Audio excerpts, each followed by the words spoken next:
कि भइल केतना लोगन के कमजोरी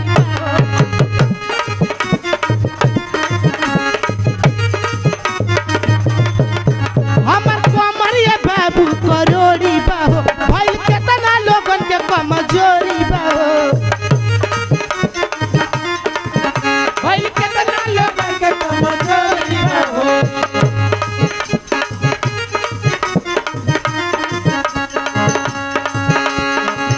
रसदार होई रसगोर कोमल कली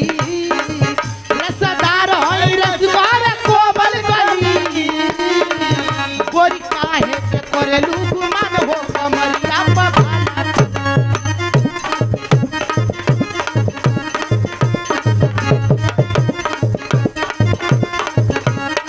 गोरी काहे के करेलू गुमान हो कमरिया पभाला चली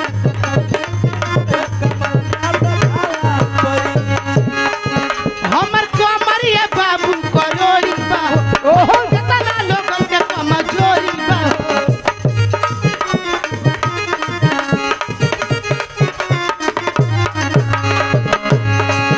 रसदार हई रसगोर कोमल कली ओहो रसदार हई रसगोर कोमल कली गोरी काहे से करेलू गुमान हो कमरिया पभाला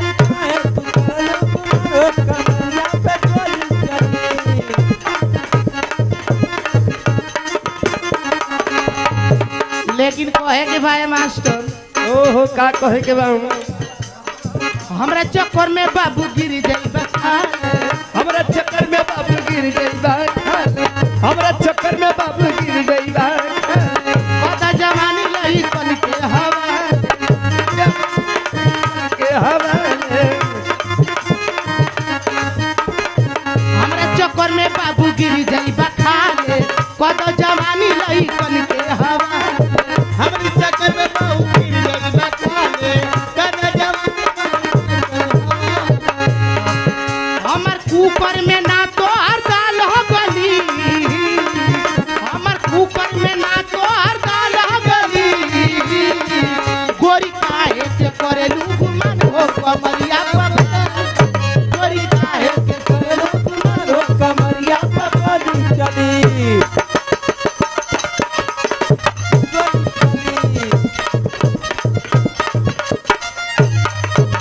ए सखी जी बोली नमो बतौला तोरा से तू न सुन लो के हम सुन लिया सुनो हाँ बहुत अच्छा पुरस्कार टोटल देसी नाच टोटल देसी नाच हाँ टोटल देसी नाच कोई सिक्रेटो का चैनल है नौटंकी उन शबान की तरफ से ये बहुत सारा पुरस्कार मिला है जी आप लोग लाइव सब्सक्राइब करल जाइए भाई एक चल के आप लोग देखे के बहुत